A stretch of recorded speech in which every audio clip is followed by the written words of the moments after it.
नमस्कार दोस्तों, स्वागत है आपके अपने चैनल परफेक्शन आईएएस में। हिस्ट्री सीरीज को हम लोग बारी बारी से कंप्लीट कर रहे हैं। आने वाले जितने भी एग्जाम हैं उन सारे ही एग्जामों में इस सीरीज से आपको लाभ अवश्य मिलेगी, इसीलिए आप लोग इस सीरीज को कंटिन्यू रूप से फॉलो करें। पहला प्रश्न है यहाँ पे कथन 1 और कथन 2 के फॉर्मेट में। कई सारे प्रश्न आज मैंने इसी तरीके से शामिल किया है, कथन 1 और कथन 2। और इस प्रश्न को पूछने का पैटर्न यही होगा कि दोनों कथन सही है। कथन 2 कथन 1 का सही स्पष्टीकरण करता है, कथन 2 कथन 1 का सही स्पष्टीकरण नहीं करता है। आई होप वैसे बहुत सारे प्रश्न आप लोग पहले भी सॉल्व जरूर किए होंगे, तो कुछ फॉर्मेट यही है, इसलिए मैंने यहाँ पे मेंशन कर दिया। आइए अब हम लोग प्रश्न की बात करते हैं। कथन 1 में पूछ रहा है यहाँ पे कि जेम्स प्रिंसेप ने, जो ईस्ट इंडिया कंपनी की टकसाल के एक अधिकारी थे, ब्राह्मी एवं खरोष्टी लिपि का अर्थ निकाला, जिनका प्रयोग शुरुआती शिलालेखों एवं सिक्कों में यहाँ पे किया गया था। बिल्कुल ही करेक्ट स्टेटमेंट है, जो कि जेम्स प्रिंसेप, जैसा कि यहाँ पे मेंशन किया गया है कि वह जो टकसाल विभाग था उसी में एक प्रशासक पद, एक अधिकारी के रूप में मौजूद था। चूँकि उसका और भी एरिया था, जैसे कि अंग्रेजी विद्वान के साथ साथ वह प्राच्यवादी, पुरातत्वविद भी था। तीन सारे ही चीज़ों में होता है ना, खोजबीन करने वाले में उसके एक हॉबी के रूप में आप समझ सकते हैं, स्पेशलिस्ट था ही था।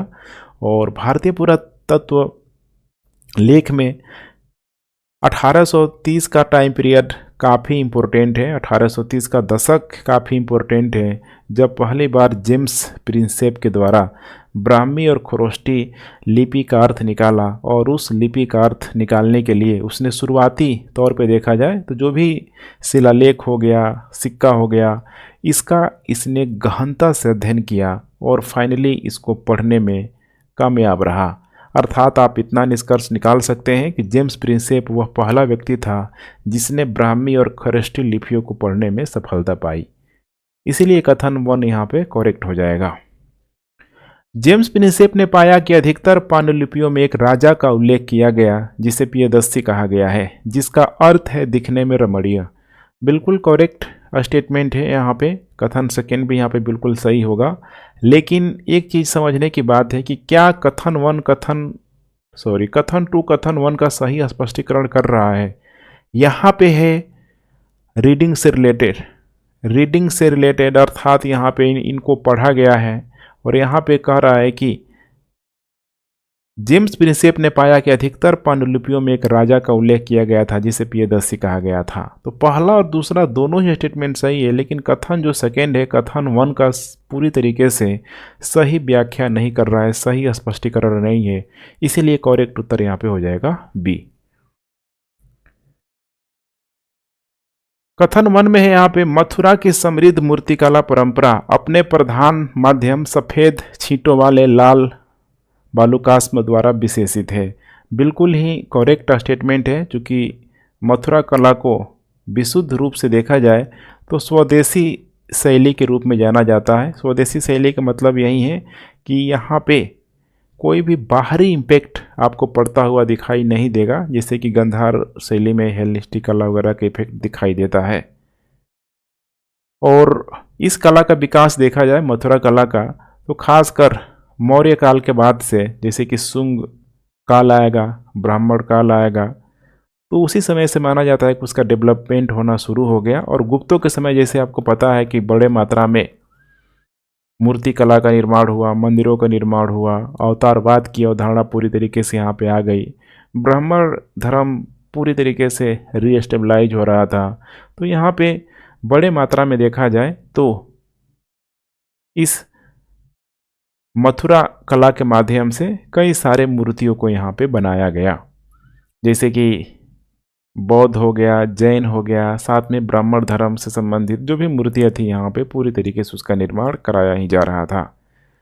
सफ़ेद छींटों वाले लाल बालुकास्म स्थानीय रूप से देखा जाए तो मथुरा क्षेत्र में उपलब्ध है। तो बिल्कुल ये भी करेक्ट स्टेटमेंट है।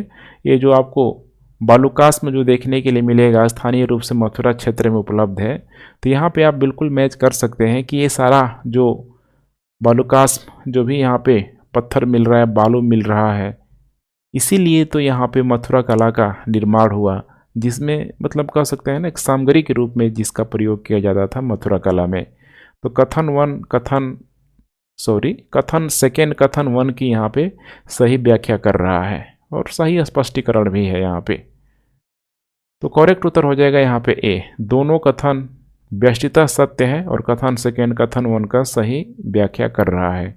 और जैसा कि मैंने अभी आपको बताया कि मथुरा कला ने कई शैलियों को आत्मसात किया, या फिर कई शैलियों का आत्मसात करने का मेरा मतलब है कि कई धर्मों को आत्मसात किया, जैसे कि बौद्ध के साथ ब्राह्मण, जैन धर्म, चूँकि इससे संबंधित जो भी मूर्ति कला था उसका निर्माण इस कला के माध्यम से किया जाने लगा।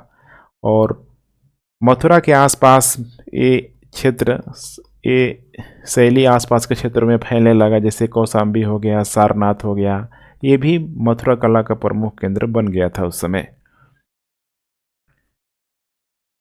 भारतीय इतिहास में द्वितीय शहरीकरण के नगर प्रमुखतः गंगा घाटी में अवस्थित है। बिल्कुल ही करेक्ट स्टेटमेंट है। चूँकि आपको ध्यान रखना होगा प्रथम नगरीकरण जो कि हड़प्पा काल में आया हुआ था, लेकिन हड़प्पा काल का पूरी तरीके से डिक्लाइन होने के बाद से देखा जाए तो वैदिक काल यहाँ पे शुरू हुआ ग्रामीण सभ्यता में, और वैदिक काल की जो निरंतरता है आगे चल के 6ठी शताब्दी ईसा पूर्व के आसपास, खासकर जनपद, महाजनपद, उसके बाद से बड़े बड़े नगरों का विकास होने लगा, जैसे कि मगध साम्राज्य वगैरह। तो यहाँ पे कहना गलत नहीं होगा कि गंगा घाटी में अवस्थित है, और यही मगध साम्राज्य देखा जाए तो आगे चल के मौर्य साम्राज्य का भी यहाँ पे आधार बना। तो इसीलिए द्वितीय नगरीकरण के लिए यहाँ पे देखा जाए तो बिल्कुल जो स्टेटमेंट है करेक्ट साबित होता है। कथन सेकेंड कह रहा है यहाँ पे कि उच्च लौह तकनीक जो कृषि अधिशेष को सुनिश्चित करती है, शहरीकरण की इस प्रक्रिया के लिए निम्नलिखित है। अर्थात शहरीकरण के लिए जो दो इम्पोर्टेंट चीज़ें हैं, उच्च लौह तकनीक, कृषि अधिशेष। जैसे कि लौह तकनीक का मतलब क्या है यहाँ पे कि बड़े मात्रा में इन लोहे का प्रयोग करके जंगलों की सफाई किया जाने लगा, और इस लौह को बनाने के लिए जैसे कि कोयला चाहिए या फिर लौह अयस्क चाहिए। यही लौह अयस्क रहेगा और इस कोयले को गला के तभी तो जाके मनचाहा हथियारों की रूप दिया जाएगा, चाहे वो लड़ाकू हथियार हो, चाहे वो जंगलों को साफ करने के लिए हथियार हो। तो इस तरह का प्रयोग किया जाता था। और कृषि अधिशेष अपने आप में इम्पोर्टेंट है, क्योंकि जब तक कृषि अधिशेष नहीं होगा, आप खुद समझने का प्रयास करें कि जब तक एक कृषि अधिशेष यहाँ पे नहीं होगा तब तक गैर कृषि कर्मों को प्रोत्साहित नहीं मिलेगा। गैर कृषि कर्मों को प्रोत्साहित नहीं मिलेगा। एक छोटा सा एग्जाम्पल से आप समझने का प्रयास करें। अगर वर्तमान में किसी भी व्यक्ति का अगर पेट नहीं भरता है तो फिर क्या करेगा वो? अगर पेट नहीं भरता है तो स्वाभाविक सी बात है कि वो कृषि क्रियाकलाप में पार्टिसिपेट करेगा। हालांकि आज वर्तमान में देखा जाए तो बहुत सारे एरियाज खुले हुए हैं, सेकेंडरी, टर्सरी, आज तो फिर क्वार्टरनरी तक यहाँ पे आ गया है, द्वितीयक, तृतीयक, चतुर्थ क्रियाकलाप तक चीज़ें पहुँच गई हैं। लेकिन उस समय आप खुद सोचने का प्रयास करिए, जहाँ पे प्राथमिक द्वितीय क्रियाकलाप तक सीमित था, तो द्वितीय क्रियाकलाप तक लोग इसीलिए जा रहे हैं ताकि गैर कृषि अर्थात कृषि अधिशेष बच रहा है। तो स्वाभाविक सी बात है कि अब सारे लोगों का जब पेट भर रहा है, यहाँ पे अधिशेष बच रहा है, तो कुछ लोग कृषि को छोड़ के अन्य सारी गतिविधियों में पार्टिसिपेट करेंगे ही करेंगे। और यही होने लगा उस समय, गैर कृषि कर्मों को प्रोत्साहन मिला। अब यही सारी चीज़ें क्या कर रहा है, गैर कृषि कर्म, जैसे कि कोई, मैं बार बार एग्जांपल भी देता हूँ कि कोई यहाँ पे शिल्पकार बन गया, कोई चाक बनाने वाला हो गया, कोई लोहार हो गया, बढ़ई हो गया, मार्केट हो जाएगा, वस्तु विनिमय आ जाएगा। वस्तु विनिमय के साथ साथ अब धीरे धीरे मुद्रा प्रणाली का संचालन हो जाएगा। और ये सारी चीज़ें ही देखा जाए तो एक समय के बाद से नगरीकरण या फिर शहरीकरण को पूरी तरीके से बढ़ावा देगा। इस प्रकार देखा जाए तो कथन सेकेंड कथन वन की बिल्कुल ही यहाँ पे सही व्याख्या कर रहा है। लेकिन अब जरूरी नहीं है कि जहाँ पे उच्च लोहा तकनीक, कृषि अधिशेष हो वहीं पे शहरीकरण को बढ़ावा मिलेगा। इसके अलावा और भी फैक्टर है, जैसे कि बंदरगाहों के किनारे जो भी क्षेत्र थे वे भी देखा जाए तो नगरीकरण ही थे। जैसे कि आप नाम ले लीजिए, हड़प्पा का ही नाम ले लीजिए, मोहनजोदाड़ो का ही नाम ले लीजिए, आगे चल के ताम्रलिप्ति बंदरगाह हो गया, भड़ौच बंदरगाह हो गया, सोपारका बॉम्बे के आसपास बंदरगाह हो गया।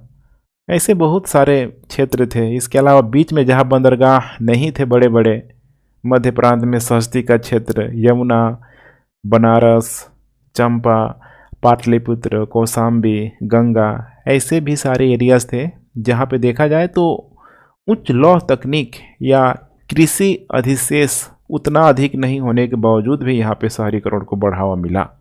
तो आप इतना निष्कर्ष निकाल सकते हैं कि जो सारे जो फैक्टर है अभी मैंने बताया, ये शहरीकरण को प्रोत्साहित करने में इम्पोर्टेंट रोल प्ले करता ही करता है। इसीलिए कथन सेकेंड कथन वन की सही व्याख्या करता है।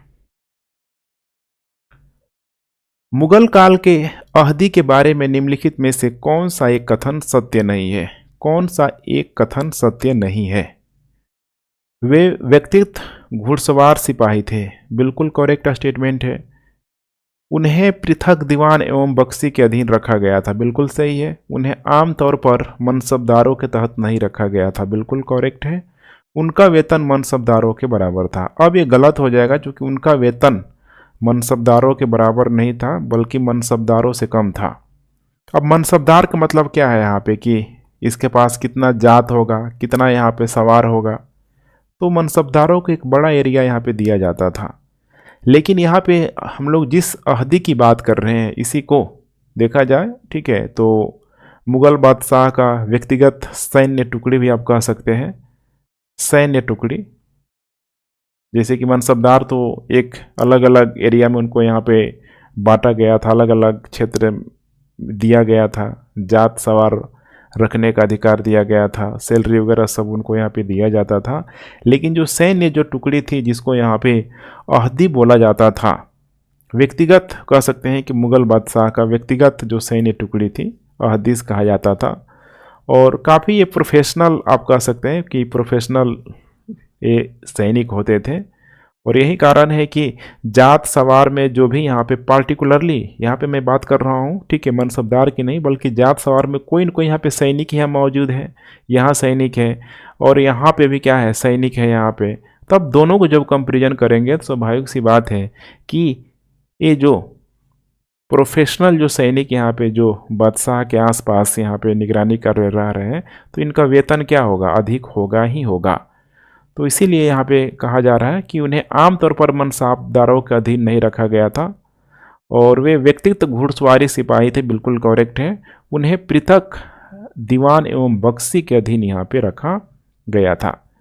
अब यहाँ पे वही लोग सेलेक्ट होते थे जो अत्यधिक विश्वसनीय होते थे, विश्वसनीय पुलिस होते थे, जो सम्राटों द्वारा सीधे भर्ती किए जा रहे थे, क्योंकि सम्राटों के आसपास ही उनको रखा जाता था। अंगरक्षक के रूप में आप समझ सकते हैं, अच्छा शब्द है, शाही अंगरक्षक, शाही अंगरक्षक।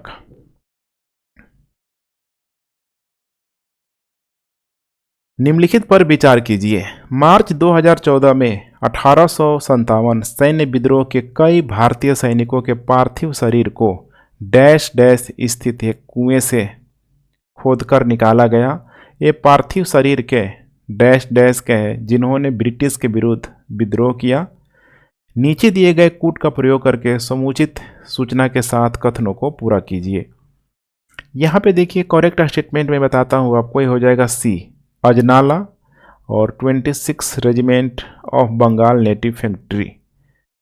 देखिए 1857 के विद्रोह के लगभग देखा जाए यहाँ पे, ठीक है, तो लगभग 282, कम संख्या नहीं होती है, भारतीय सैनिकों के अवशेष को मार्च में 2014 के मार्च में पंजाब के अमृतसर जिले के अजनाला के कुएं से निकाला गया था। कुआं का नाम है यहाँ पे अजनाला के कुएं से निकाला गया था। और माना जाता है कि जब 1857 की क्रांति भड़की हुई थी, आपको ध्यान भी होगा, तो अंग्रेज़ों ने जो नीति अपनाई थी कि भाई उत्तर पश्चिम से और पूरब से ऐसे विद्रोहियों को घेरा जाए, तो यही बीच का जो एरिया था जो ज़्यादा अफेक्टेड एरिया था। तो यही यहाँ पे बात की जा रही है कि विद्रोह के दौरान ब्रिटिश सैनिकों द्वारा भारतीय सैनिकों के शवों को कुएं में फेंक दिया गया था। उस समय जो भी भारतीय सैनिक थे या फिर जिन्होंने विद्रोह किया था और वो जो अवशेष था मैक्सिमम देखा जाए तो 26 regiment of Bengal native infantry का था, जिन्होंने ब्रिटिश सरकार के खिलाफ विद्रोह किया हुआ था। तो इसीलिए चर्चा में रहा था ये। तो करेक्ट उत्तर यहाँ पे हो जाएगा सी। निम्नलिखित में से किस एक का श्रेय शाहजहां के राज्यकाल को नहीं दिया जा सकता? अर्थात सीधा सीधा सा मतलब है कि शाहजहां ने किसका निर्माण यहाँ पे नहीं कराया था।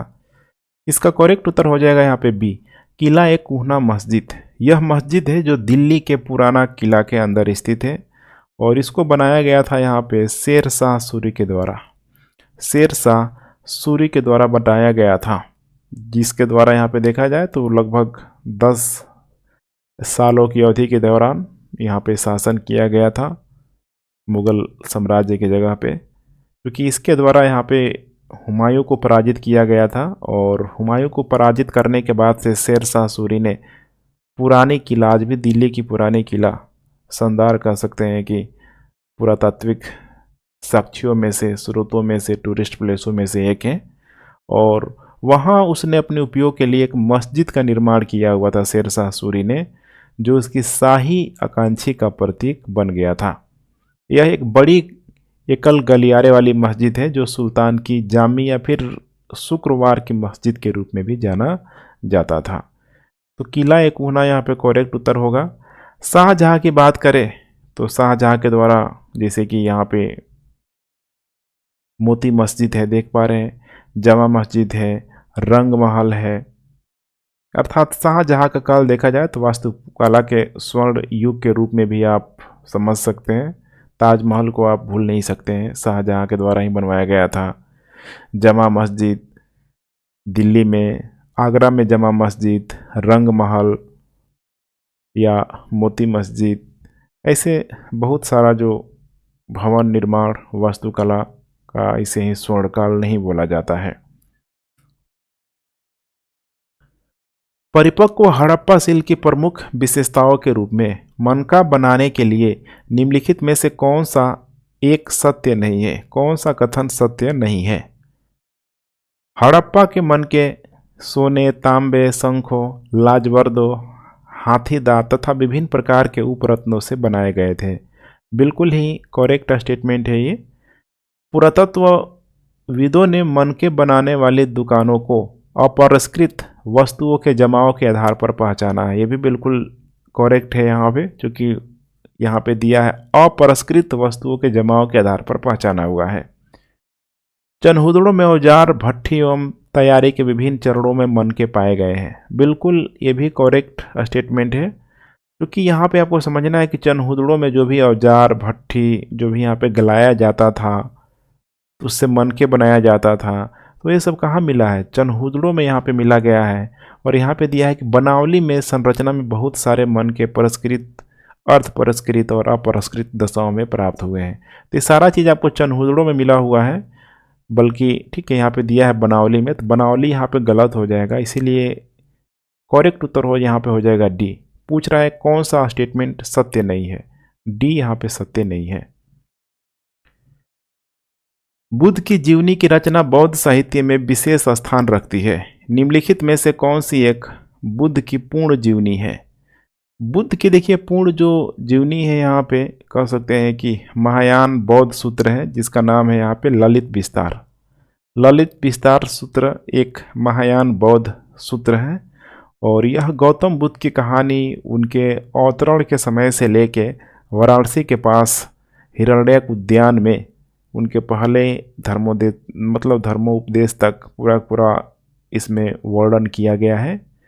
और इस शब्द का अर्थ देखा जाए यहाँ पे तो संपूर्ण नाट्य, विस्तृत नाट्य भी है, तो काफ़ी इम्पोर्टेंट इसीलिए हो जाता है ललित विस्तार।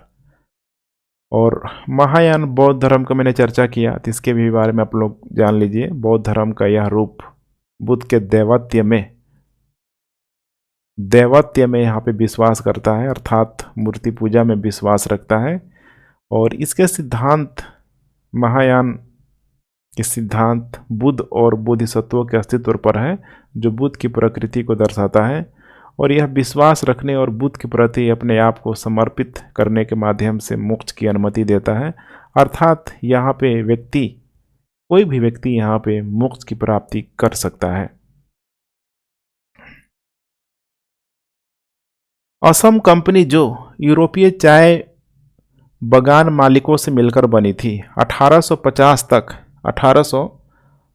तक चाय उद्योग की वास्तविक मालिक बनी रही। 1850 के दशक के दौरान निम्नलिखित में से किसने अपने आप दो छोटे मालिकाना चाय बगान स्थापित किए, जिन्हें राज्य द्वारा 1858 में राजद्रोह के लिए उसके फांसी के पश्चात यहाँ पे जब्त किया गया। इनका नाम है यहाँ पे मणिराम दीवान। इनका शुरुआती नाम था मणिराम दत्ता बरुआ, मणिराम दत्ता बरुआ, लेकिन आगे चल के मणिराम दीवान के नाम से लोकप्रिय हुए थे। और यह ब्रिटिश भारत के समय देखा जाए तो भारत में आप कह सकते हैं कि असमिया रईस थे, असमिया रईस थे। वह असम में चाय बगानों की स्थापना करने वाले पहले व्यक्तियों में से एक थे। इससे पहले वह ब्रिटिश ईस्ट इंडिया कंपनी के एक वफादार सहयोगी थे। 1857 के विद्रोह के दौरान अंग्रेजों ने इन पे साजिश रखने का आरोप लगा दिया और इसी वजह से इनको यहाँ पे फांसी दे दिया गया था, फांसी की सज़ा यहाँ पे दे दिया गया था। और उसके बाद से जैसा कि मेंशन किया गया है कि इनके दो यहाँ पे छोटे मालिकाना चाय बगानों को यहाँ पे जब्त कर लिया गया था। कुछ और भी नाम है पूछा जा सकता है, जैसे कि अंडा राम ढेकलिया फुकन है, यहाँ पे आनंद राम ढेकलिया फुकन भी बोला जाता है। असमिया साहित्य के अग्रदूतों में से एक है, जो मिशनियों द्वारा शुरू की गई साहित्यिक क्रांति में शामिल हुए थे। एक और नाम है यहाँ पे गुणाभिराम बरुआ। असम के ये भी एक बुद्धिजीवी हैं जिन्होंने असम में औपनिवेशिक शासन के शुरुआती वर्षों में सामाजिक सुधार के नए विचारों की शुरुआत की हुई थी। एक और नाम है यहाँ पे लखीनाथ बेजबरुआ, एक भारतीय कवि, उपन्यासकार, आधुनिक असमिया साहित्य के नाटककार थे ये भी। दीनबंधु मित्र ने बांग्ला भाषा में एक नाटक प्रकाशित किया जिसका शीर्षक नील दर्पण, इसी को ब्लू मिरर था, ब्लू मिरर भी बोला जाता है, जिसने नील की खेती करने वालों पर अत्याचार को दर्शाया। नाटक का अंग्रेजी में अनुवाद किसके द्वारा किया गया था? अच्छा प्रश्न है, यहाँ पे बहुत बार पूछा भी गया है और इसका करेक्ट उत्तर हो जाएगा यहाँ पे माइकल मधुसूदन दत्ता, माइकल मधुसूदन दत्ता। ठीक है, तो दीनबंधु मित्र के द्वारा 1858-59 ईस्वी के दौरान नील दर्पण को लिखा गया था। और लिखने का कारण क्या था? तो इंडिगो जो विद्रोह चल रहा था वहाँ किसानों के द्वारा जो दिगंबर विश्वास वगैरह यहाँ पे, ठीक है, लोगों के द्वारा यहाँ पे चलाया जा रहा था, जिसका सपोर्ट बुद्धिजीवियों के द्वारा यहाँ पे किया जा रहा था। तो नील दर्पण लिखने वाले दीनबंधु मित्र भी बुद्धिजीवी ही थे, इन्हीं के द्वारा यहाँ पे लिखा गया था। खासकर पूरा नाट्य रूपांतरण भी आप समझ सकते हैं। और आगे चल के इसका अनुवाद माइकल मधुसूदन दत्ता के द्वारा किया गया था। और अनुवाद किया गया था, लेकिन प्रकाशन भी पूछा जा सकता है कि किसके द्वारा प्रकाशन किया गया था, प्रकाशित किया गया था। तो उसका नाम है यहाँ पे रेमरेंड जेम्स लॉग, रेमरेंड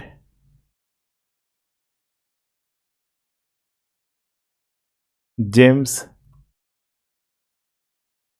लॉन्ग के द्वारा यहाँ पे प्रकाशित किया गया था। इसीलिए करेक्ट उत्तर यहाँ पे हो जाएगा सी हो जाएगा। निम्नलिखित में से कौन सा कथन सही है? हुमायूं ने ताज-ए-इज्जत को ईजाद किया हुआ था। बिल्कुल ही करेक्ट स्टेटमेंट है। ताज-ए-इज्जत एक केस सज्जा थी जो एक टोपी एवं बांधने वाले कपड़े से बनी होती थी। दोनों ही करेक्ट स्टेटमेंट है। यहाँ पे देखिए एक पेंटिंग है, थोड़ा इस प्रश्न को समझने की कोशिश कीजिए। ठीक है, एक पेंटिंग है और एक परिदृश्य में हुमायूं और उसके भाई को इसमें दिखाया गया है और उसी को बनाया गया है यहाँ पे उस्ताद धूल मोहम्मद के द्वारा, उस्ताद धूल मोहम्मद के द्वारा बनाया गया है। लगभग माना जाता है कि 1550 ईस्वी के आसपास। इसमें शानदार तरीके से दिखाया गया है कि किस प्रकार हुमायूं बैठा है और एक आदमी के हाथों से एक पेंटिंग प्राप्त करता है जो बिल्कुल ही अनजान है, अनोन है, और उसी चीज को खुद आप समझने का प्रयास कीजिए। उसी एक चीज को एक चित्रकार ने शानदार ढंग से, ठीक है, कपड़े पहने और सिर की टोपी, ताज इज्जत पहने हुए, जिसका निर्माण उसने खुद किया हुआ था। तो काफ़ी एक मेमोरेबल मोमेंट था हुमायूं के लिए। और यहाँ पे प्रश्न को देख पा रहे हैं किस तरीके से पूछा भी गया है। तो करेक्ट उत्तर यहाँ पे हो जाएगा सी, 1 और 2 दोनों। निम्नलिखित में से कौन से मोहम्मद बिन तुगलक की राजधानी दिल्ली से दौलताबाद स्थानांतरित करने के पीछे का उद्देश्य क्या था? दिल्ली सल्तनत के शासकों में से देखा जाए तो काफ़ी योग्य शासक मोहम्मद बिन तुगलक, लेकिन किस्मत खराब है तो कोई क्या कर सकता है। हर एक डिसीजन उसका उल्टा ही पड़ता था। जैसे कि इसके द्वारा यहाँ पे राजधानी दिल्ली से दौलताबाद स्थानांतरित किया गया था, उसके पीछे कौन कौन कारण था? दौलताबाद में स्थानांतरण से उन्हें दक्कन एवं गुजरात पर नियंत्रण स्थापित करने का मौका मिलता, बिल्कुल करेक्ट है। इससे पश्चिम एवं दक्षिणी पत्तनों तक पहुंच उपलब्ध होती, बिल्कुल करेक्ट है। यह उत्तर पश्चिम सीमा से सीधे मंगोल आक्रमण से उन्हें संरक्षण देता है, ये भी बिल्कुल सही है, क्योंकि सबसे देखा जाए बड़े मात्रा में जो मंगोलों का आक्रमण हुआ था एमबीटी के समय, मोहम्मद बिन तुगलक के समय ही यहाँ पे हुआ था। अब यहाँ पे समझने का हम लोग प्रयास करते हैं। तो यहाँ पे देखिए मोहम्मद बिन तुगलक,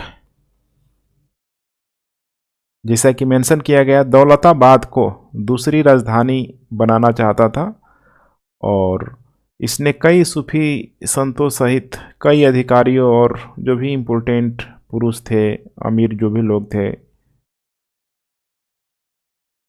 अपनी राजधानी को स्थानांतरित करने का निर्णय लिया। तो उस समय नाम था देवगिरी, ठीक है। तो देवगिरी का ही यहाँ पे नाम बदल के क्या रख दिया गया यहाँ पे, तो दौलताबाद यहाँ पे कर दिया।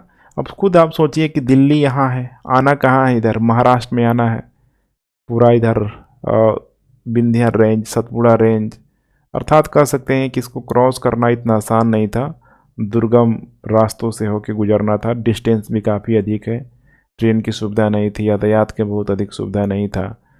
तो इसीलिए देखा जाए तो ऐसे बहुत सारे कारण थे जिसके वजह से मोहम्मद बिन तुगलक ने दौलताबाद जाने का यहाँ पे प्रयास किया, ठीक है, और उसने छोड़ा भी। लेकिन फाइनली क्या हुआ, गया तो यहाँ पे पता चला उसे कि दिल्ली में जो कार्य करना था वो यहाँ से नहीं कर सकता था, और जो यहाँ पे रह के जो कार्य करना था वो यहाँ से नहीं कर सकता था। समस्याएं तो थी ना यहाँ पे। जल्दी ही मोहम्मद बिन तुगलक को दौलताबाद छोड़ने का फैसला करना पड़ा, क्योंकि अब सारी चीज़ें उल्टा हो रहा है।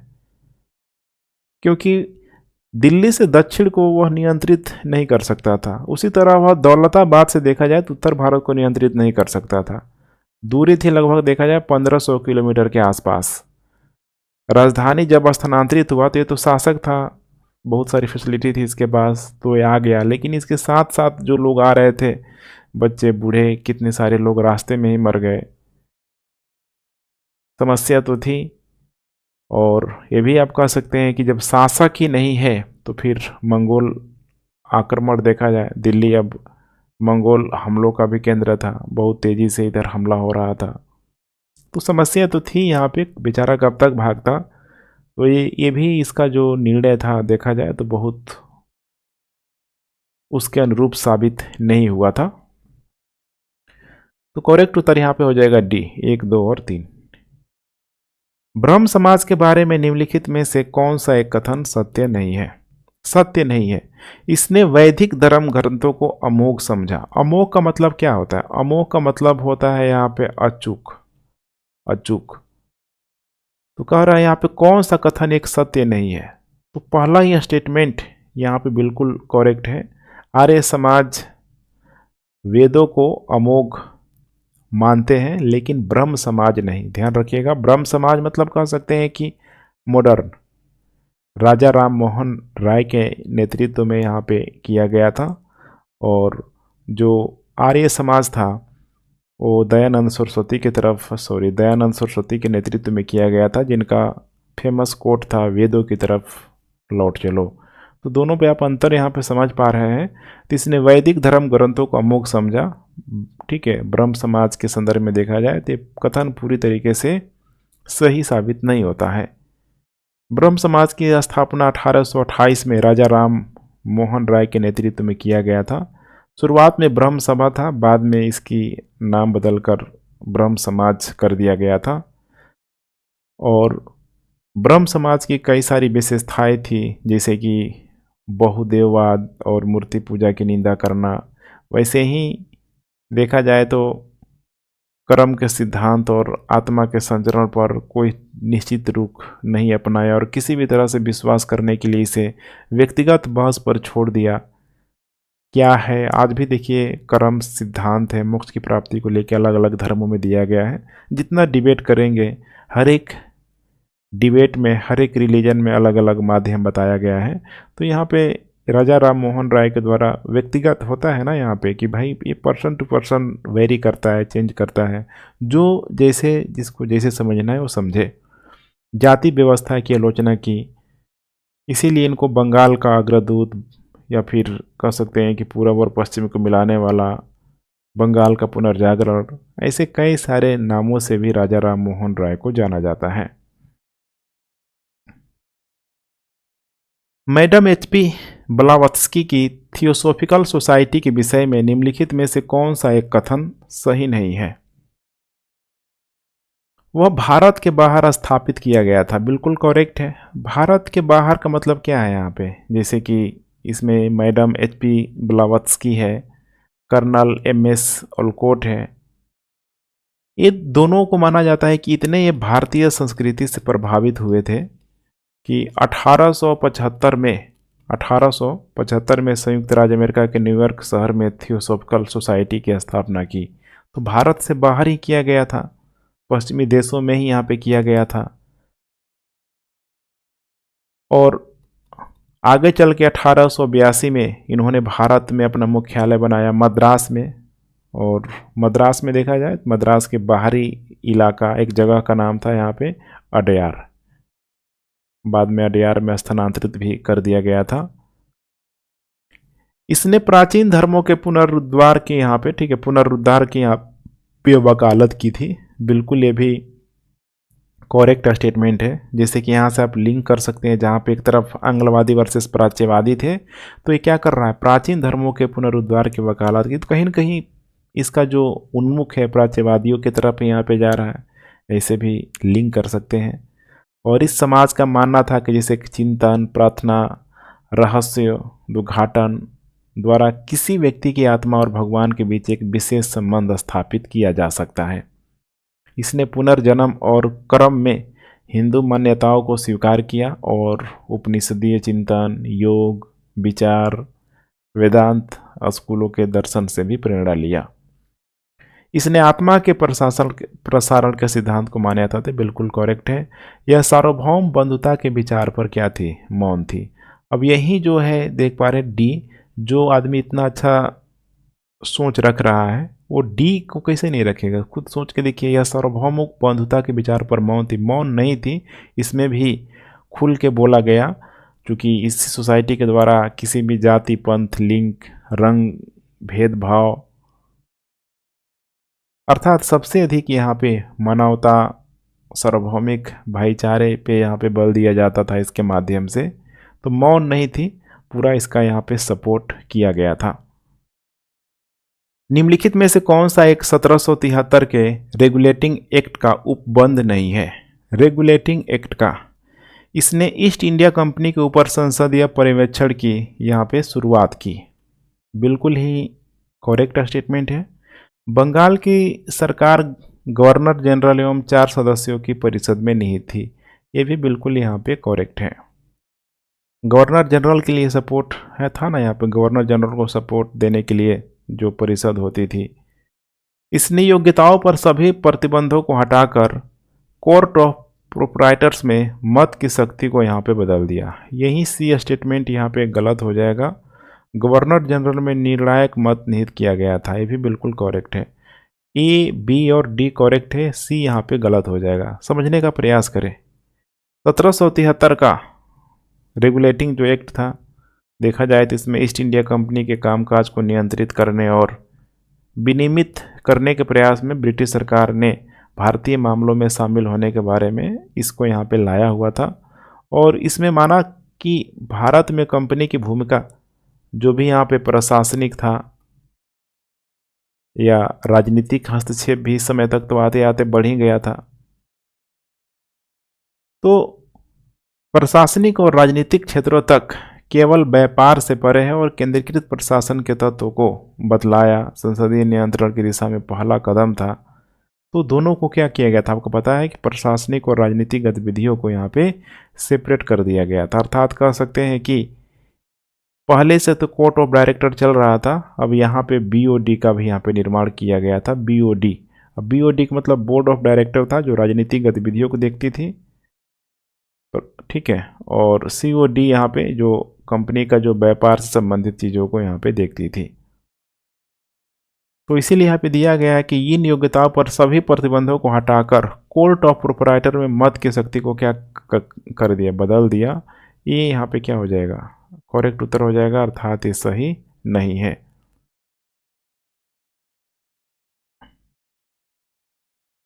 भारतीय राष्ट्रीय आंदोलन के संदर्भ में निम्नलिखित में से कौन सा एक सुरक्षा वाल्व सिद्धांत के अर्थ को समझाता है।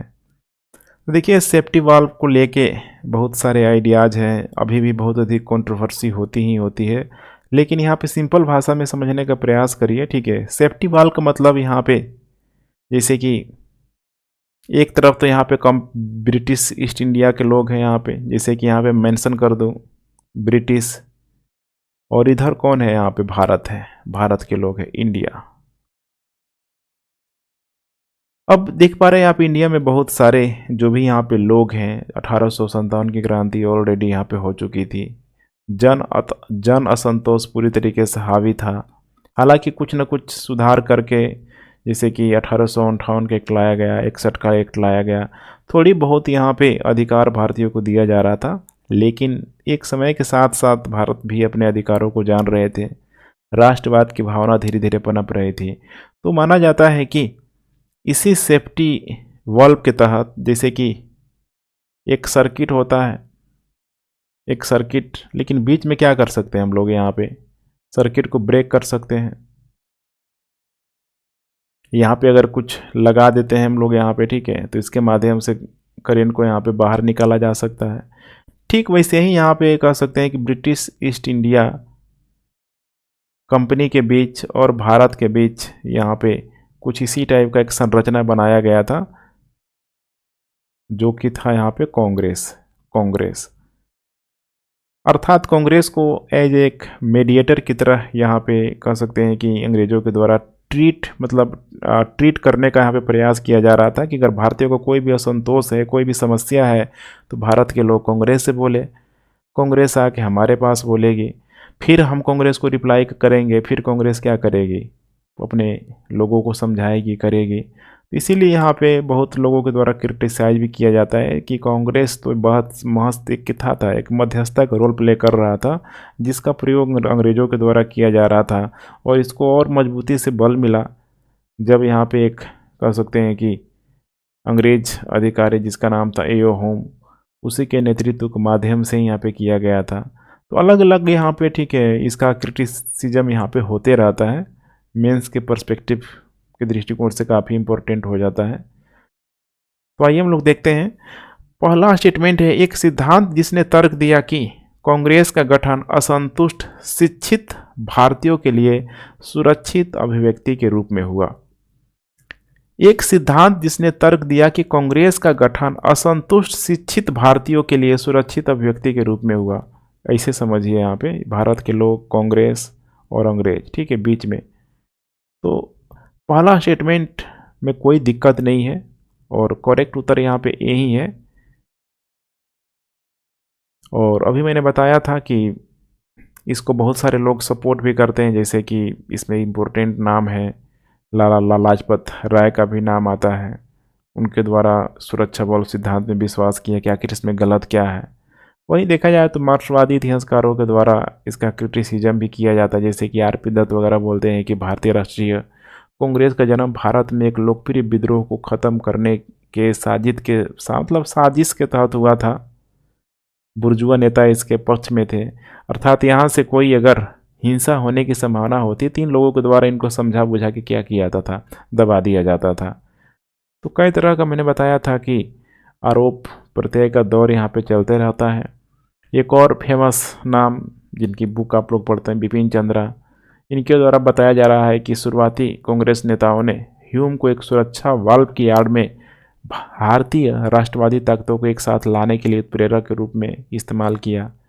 तो यहाँ पे दोनों तरफ से आपको समझना है, अंग्रेज़ों की तरफ से भी, भारतीयों की तरफ से भी, कि कैसे इसको सुरक्षा वाल्व के रूप में यहाँ पे अलग अलग जो भी यहाँ पे आइडियोलॉजी है, अलग अलग जो भी अपना देखने का नज़रिया है, कोई यहाँ पे इनको भारतीयों का एजेंट बता रहा है, तो यहाँ पे कोई इनको ब्रिटिशरों का यहाँ पे एजेंट बताया जा रहा है। ठीक है, मतलब अलग अलग तरीके से इनको यहाँ पे क्रिटिसाइज किया ही किया जा रहा है। दक्कन दंगा आयोग किससे संबंधित था? दक्कन दंगा आयोग, देखिए दक्कन दंगा जो आयोग था, किसानों की ऋणग्रस्तता से ही यह संबंधित था। 1875 के समय यह शुरू हुआ था। पूना जिला का एक गांव है, जिस गांव का नाम है यहाँ पे सुपा गांव, और 1875 में किसानों ने एक बाजार पर हमला किया। कई सारे साहूकार जो लोग रहते थे, उनका जो बही खाता होता था, मतलब ऋण वसूली बकाया, उसको लूट लिया। जो भी, ठीक है, मतलब डॉक्यूमेंट्स वगैरह था सब यहाँ पे जला दिया। क्योंकि रैयतवाड़ी जो व्यवस्था थी, आपको पता है कि रैयतवाड़ी व्यवस्था में लगान की दर ऊँची रखी गई थी। 50% शुष्क क्षेत्रों के लिए, 60% कह सकते हैं कि उपजाऊ क्षेत्रों के लिए रखी गई थी, जहाँ पे वर्षा वगैरह अच्छी होती थी।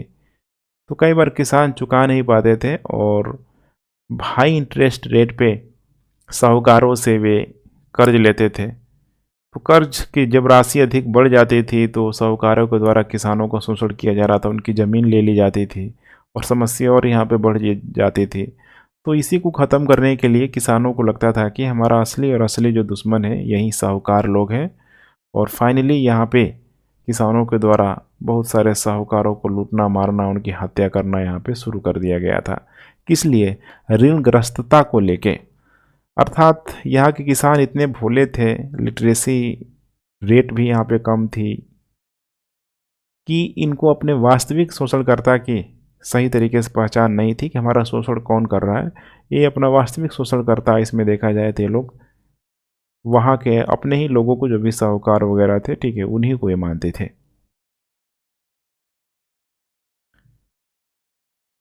अस्थाई बंदोबस्त शायद ही कभी अन्य क्षेत्रों के लिए बढ़ाया गया था। अन्य क्षेत्रों के लिए बढ़ाया गया था क्योंकि 1810 के पश्चात कृषि मूल्य में वृद्धि हो गई, जिससे फसल का मूल्य बढ़ गया, जबकि चिरस्थायी बंदोबस्त में राज्य के अंश में वृद्धि स्वीकृत नहीं थी।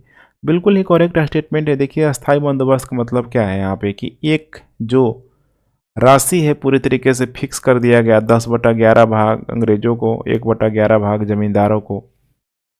अब ये परमानेंट रहेगा, ये आपको समझने की ज़रूरत है, लाइफ टाइम रहेगा, इसमें कोई परिवर्तन, कोई चेंजेज यहाँ पे नहीं आएगा। जैसे कि महलवाड़ी और रैयतवाड़ी व्यवस्था में एक निश्चित समय के बाद से रिव्यू किया जाता था वहाँ पे, यहाँ पे वैसा कोई परिवर्तन नहीं था। इसीलिए शुरुआती तौर पे देखा जाए तो किसानों को दिक्कत हुआ, किसानों को तो हमेशा से ही दिक्कत हुआ, ज़मींदारों को भी दिक्कत हुआ। सूर्यास्त कानून के तहत बहुत सारे ज़मींदारों का ज़मीन नीलाम कर दिया जाता था। लेकिन जब अंतर्राष्ट्रीय मार्केट में कृषि मूल्य में वृद्धि होना शुरू हुई तो ज़मींदारों को बड़े मात्रा में फ़ायदा हुआ ही हुआ, और बेचारे उसमें अंग्रेज कुछ कर भी नहीं सकते थे, क्योंकि कर की राशि पूरी तरीके से फिक्स थी। उसके बाद दिया है, रिकार्डो के आर्थिक सिद्धांतों ने नीति निर्माताओं को प्रभावित किया। रिकार्डो के, आपको यहाँ पे ध्यान होगा, रिकार्डो 1920 के दशक में डेविड रिकार्डो है पूरा नाम। इसने आर्थिक सिद्धांत के साथ जो भी थ्योरी दिया, जिसने राजस्व बढ़ाने के लिए अधिशेष कृषि उपज पर कर लगाने की आवश्यकता बताई, कि अगर रेवेन्यू बढ़ाना है, रेवेन्यू अगर बढ़ाना है यहाँ पे, रिकार्डो का जो लगान सिद्धांत आपको पता है कि जो भी काम कर रहा है, जो भी मजदूर काम कर रहा है, अगर उसकी पेट भर जाए, उसकी भूख की ज्वाला शांत हो जाए, तो जो भी फायदा हो रहा है वो सारा फायदा किसको होना चाहिए? मालिक को ही यहाँ पे होना चाहिए। तो यहाँ पे कह रहा है कि अस्थाई बंदोबस्त शायद ही कभी अन्य क्षेत्रों में बढ़ाया गया था, क्योंकि ठीक है, ये भी यहाँ पे करेक्ट स्टेटमेंट है। राज्यों को रैयत से सीधे बंदोबस्त करना कालोचित प्रतीत हुआ था, अर्थात शुरुआती तौर पे ये आपको समझना है, जब रैयतवाड़ी व्यवस्था नहीं लगा हुआ था, रैयतवाड़ी व्यवस्था तो बाद ही में लगेगा, क्योंकि 1793 में ही यहाँ पे अस्थाई बंदोबस्त कॉर्नवालिस के द्वारा यहाँ पे लगा दिया गया था। तो उस समय अंग्रेज लोग बंगाल के क्षेत्र में क्या थे? अनजान थे, अनजान थे। अभी अभी बक्सर प्लासी की लड़ाई हुई है, ऐसे में अंग्रेज डायरेक्ट ही अगर अपना लगान वसूलते तो समस्या आ सकती थी, और ज़मींदार थे तो पहले से ही किसानों के संबंध मतलब संपर्क में थे। तो इसीलिए ज़मींदारों को मीडिएटर के तौर पे यहाँ पे बनाया गया था कि ज़मींदार ही क्या करेंगे, किसानों से जो भी कर वगैरह है वसूल के हमें प्रोवाइड करेंगे। तो इसीलिए राज्य को रैयत से सीधे बंदोबस्त करना यहाँ पे कलोचित प्रतीत हुआ। ये कहना गलत नहीं होगा, अर्थात तीनों तीनों करेक्ट स्टेटमेंट है। करेक्ट उत्तर हो जाएगा यहाँ पे डी। सत्तारूढ़ राजवंश संगम सुलूतलू किससे संबंधित है? सुलूतलू का संबंध किससे हो जाएगा? यहाँ पे विजयनगर साम्राज्य से ही इसका संबंध होगा, जिसकी स्थापना यहाँ पे हरिहर और बुक्का के द्वारा की गई थी 1336 ईस्वी में, आप कह सकते हैं। ठीक है, संगम राजवंश के नाम से यहाँ पे किया गया था। अब विजयनगर राजवंश में जैसे एक संगम राजवंश, इसके अलावा संगम के साथ साथ देखा जाए तो सुलू तुलु और विदु बहुत सारे वंश हैं। सुलू राजवंश इंपॉर्टेंट है, नरसिम्हा राव के द्वारा स्थापित किया गया था। और वहीं देखा जाए तो तुलु राजवंश की स्थापना नरसिम्हा के द्वारा यहाँ पे किया गया था। और विजयनगर शासकों में सबसे महान शासक कृष्णदेव राय को ही माना जाता है, जो तुलु राजवंश से यहाँ पे ठीक है बिलोंग करते थे वे।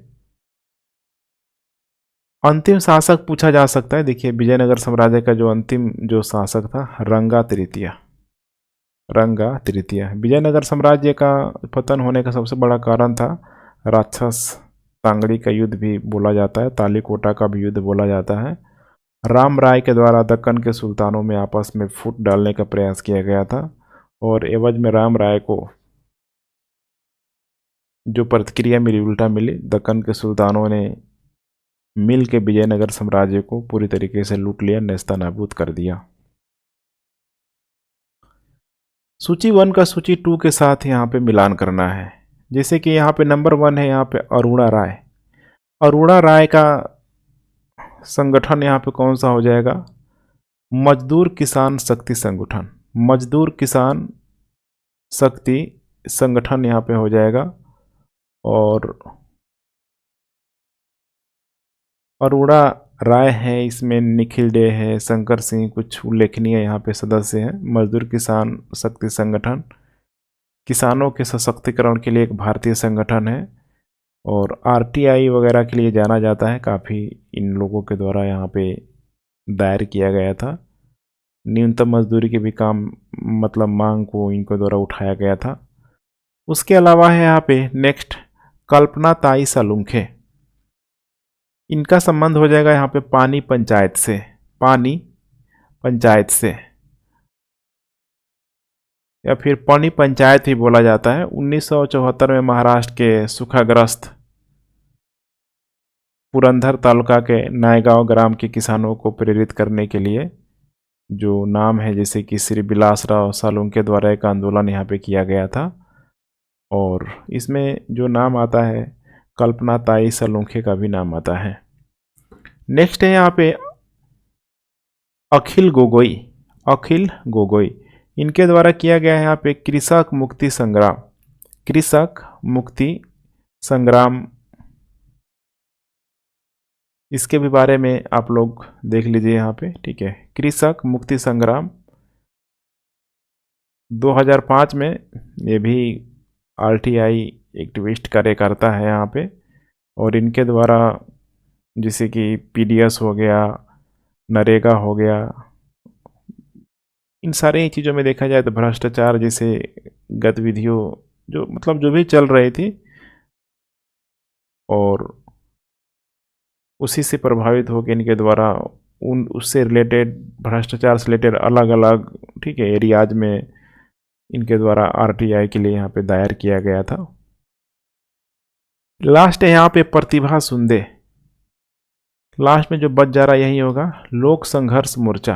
लोक संघर्ष मोर्चा, इसका गठन 2000 के आसपास किया गया था।